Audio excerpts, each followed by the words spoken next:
food. And when we're babies, we're our authentic selves. We don't give a crap about our caregivers' feelings. If I'm hungry, I'll cry.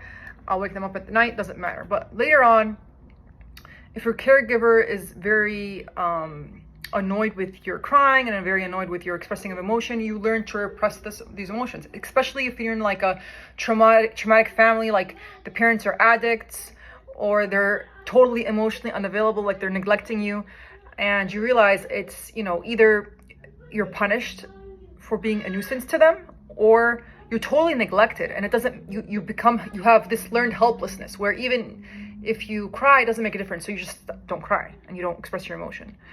And this affects your relationship because this was your way to survive. Your way to survive and preserve yourself was repressing your feelings. I'm here to tell you that these same survival instincts that you developed in childhood in order to preserve that bond with your parents can later manifest in a way where you can't even cope with stressors. All you do is repress, okay? And what is stress? Stress, triggers a cascade of reactions and emotions and hormones that affect your body. If I'm excited to see somebody, I'll have nausea, I'll have butterflies in my stomach. That's what you usually call it.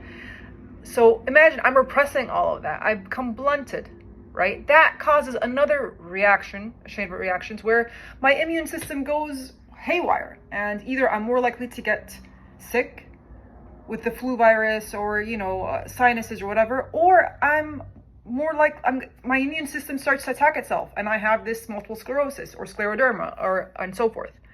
So what I'm trying to tell you here is this is really healing.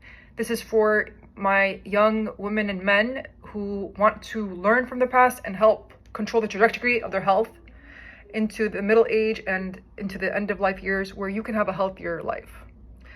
And I'll end this with a paper.